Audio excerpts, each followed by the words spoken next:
Hi, welcome to our tape on paint and wood graining. You know, for years, people have been asking us how we get those beautiful glass-like finishes on those cars we restored. Let me tell you, it's a lot of work, but we're going to show you how to do it. So let's get started.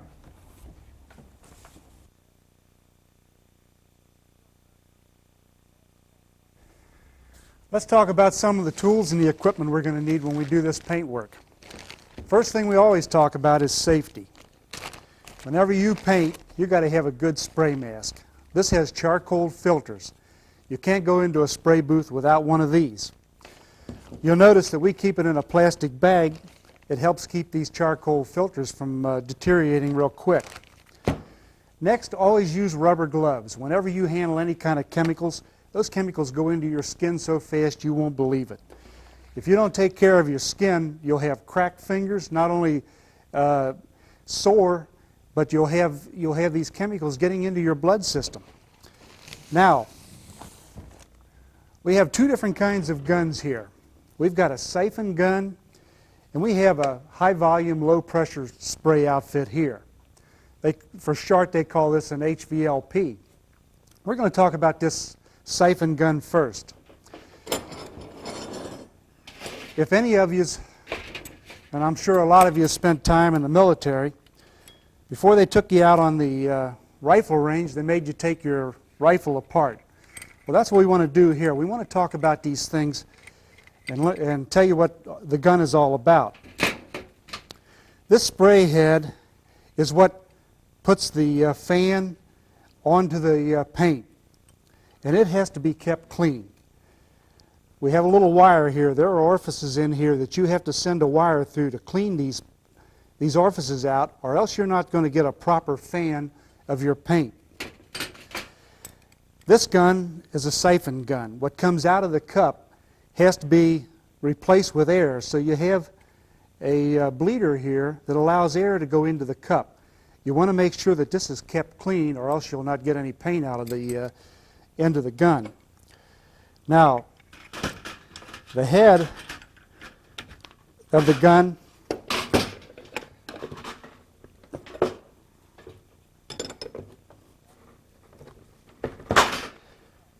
and that is really tight, and you'll have to tighten it up when you put it back together. This particular gun doesn't have a washer underneath here, so we're going metal to metal, and if you don't tighten this up real tight, the gun will give you like a spitting action. Now, it's important that you take some thinner, put that in there, and get your rubber gloves on, and you clean this with a brush and whatever other kind of a tool that you can use, so that you can get all the paints and everything out of the head of this gun. This is very important to have this clean, all this area in here, and when you get finished, you can take a blowgun and you can blow through here to make sure you got it open, but I can see that I have it open. Now, the next thing that helps to adjust the fan on this gun is this top adjustment here. You can put this to a needle point spray, or you can widen it out to about 8 or 10 inches. And that's done with this adjustment. This is a rod similar to the one you see sticking out here, and it also has to come out and be cleaned. The lower rod is the one that adjusts the amount of material that comes through the gun, and that's this here. If you screw it in real tight, you'll get less liquid. If you let it out, you'll get more liquid. Now, I'm not going to take these out of here because they're just simply a rod that goes through here. The most important thing to do is to make sure that all this area is kept clean, and that you clean all the needle and you clean the head. The head is really where you're going to have your problem. Now, we'll put this back on here and tighten it up.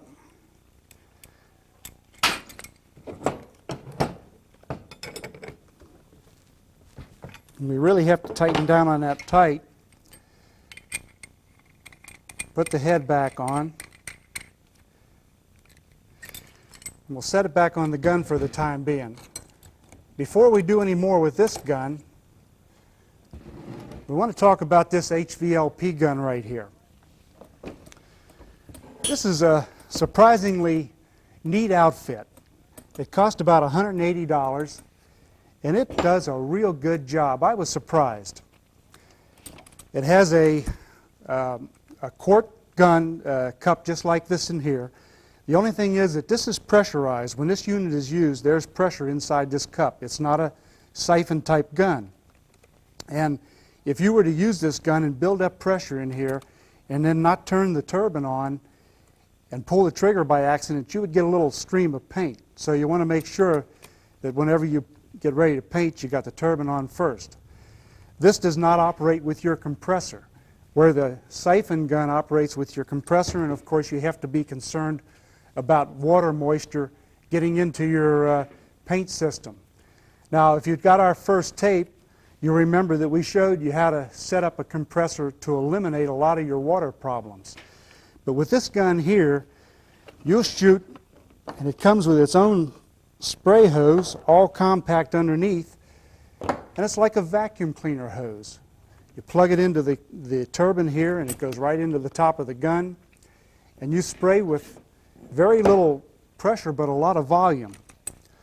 Now, this is also a very simple gun. The head is even simpler than this gun here. They've developed these high volume guns because of the environmental problems. Most of your paint material goes right onto your fender or your door, and it leaves a lot less overspray, where this has a lot of overspray. This is real simple. You have only the one adjustment to take care of the amount of liquid you want coming out, and a very simple head assembly.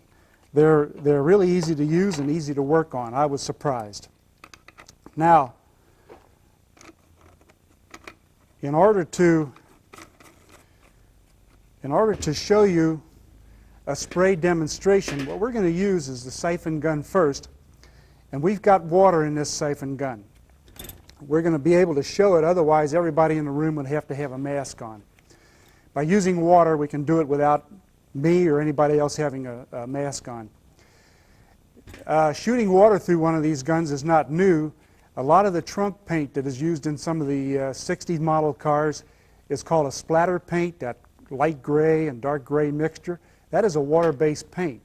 And when you shoot something like that on one of your cars, you'll clean the gun out with water. So what we're going to do is plug some air into this gun and talk a little bit about its use. This gun has two trigger settings, so to speak. You pull it just a short distance, and all you get is air. Then you pull the trigger back further, and you'll get material. The first little bit of a pull, as you can see, is air. Now, the reason that's done is because as you come to the end of your stroke, when you're painting, you let the material off, and all you have at the end of the stroke is air. Now, that sounds a little complicated, but what you're going to find out is that if you don't follow that procedure, you're going to have runs at both ends of the stroke. Now, the HVLP gun, this particular HVLP gun does not have the two-set setting. You pull this and you get nothing but material. The reason for that is that air constantly comes out of the head. Unlike this gun, as I got it plugged in here, it's quiet. This one will have air coming out of it at all times. The HVLP also puts out like a warm air, which is a nice dry air, and if you have moisture in your compressor, you'll have a little water problem with something like this. Now, behind me, I've got some brown paper up here on the wall. We're going to try to do a paint demonstration and show you what it's all about when we talk about the stroke and we talk about leaving off of the trigger at the end of the stroke. Now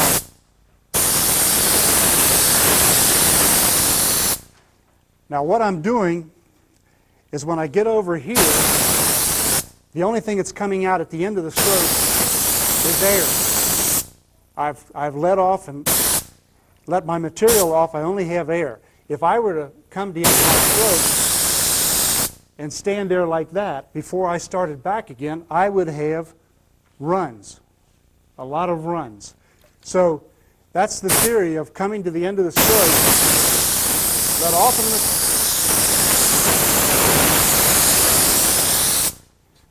At the end of each stroke, you'll let off, and all you have is air coming out of the gun.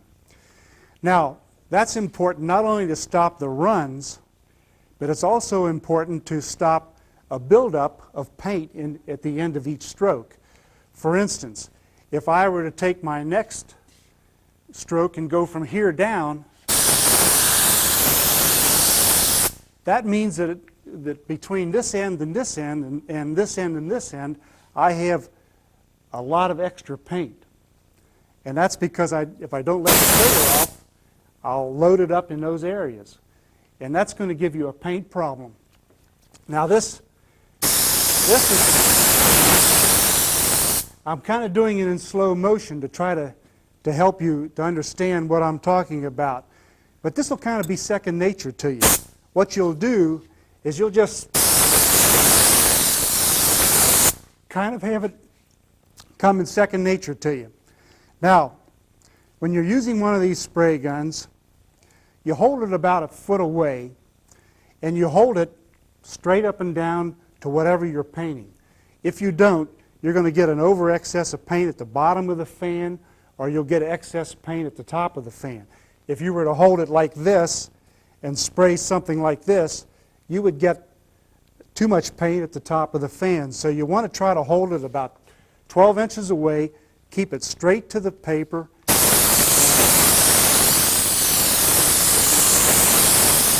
and operate in that fashion. Now the only way you can accomplish this is just to get something in practice. And we're not talking about paper. What we did was we went out and got an old hood panel, a wrecked hood panel from a body shop. We got some paint from them that they were going to throw away anyhow, some lacquer paint, and we went to practice. And we just kept spraying until we learned how to do this and learn how to operate this trigger. Now, let's try the other gun. And to do that, I'm going to take some of the water out of this gun and put it in here. And we're going to try this high volume gun. This is a remarkable little outfit. I was just amazed at how nice it sprays. And these guns are required in a lot of states where they're trying to hold down the amount of pollution that goes into the atmosphere. So you might be in a state where one of these is required. But this is a neat, simple gun, and the darn thing really sprays nice. You got your adjustment for your material. Sounds like a vacuum cleaner.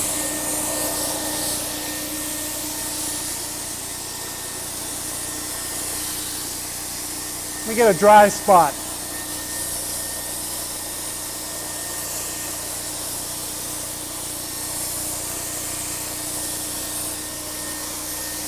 Now this gun,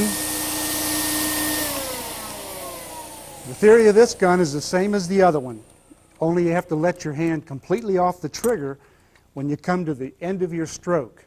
Just remember that. If you don't, as you stand out there at the end of the stroke for just a second or so and you're pulling the trigger and you're getting material, it's going to cause you to have a run or a buildup of paint. Now, we have some pictures that we're going to show you about paint problems. These are published by the paint companies, and they'll show you what kind of problems you can get into when you're spraying different kind of paints. Crazing, one of the causes could be the shop is too cold. Fish eyes, looks like a bunch of fish eyes. That's caused by some sort of an oil or wax on the panel. Lifting condition. If the paint is raising, that's caused by incompatible materials, mixing solvents or mixing the wrong thinners together. Molting is another condition of wrong thinner. Orange peel, that's the improper use of the gun, paint too thick, something like that. Peeling is just bad adhesion. Pinholing, improper surface cleaning. Runs or sags, that of course is too much material, shooting it too heavy. Sand swells, scratches, that's improper surface cleaning. And they talk a little bit about trapped solvents. What that means when they talk about trapped solvents is that you come back too quick with your next coat and it causes the solvents that haven't cured underneath or flashed out underneath to be trapped underneath. We just took you through a few of the problems that you might have when you do your paint work. We might want to say here that this little spray outfit is really nice. It cost about $180 and it does quite a good job. You know, most old cars are sprayed in pieces, just doors, fenders at a time. And that's what makes one of these kind of nice. But you have to remember that they have bigger and better models of these, and it depends on your application. Now we want to talk about some of the products we're going to use. We have, for 20 years, we've used DuPont paint and all their products with real good luck. They got good material. And sitting in front of us here, we have an array of products that we want to talk about. First of all, we've got a tack rag. You use this when you want to wipe down the paint, the panel before you get ready to paint. It picks up the dust.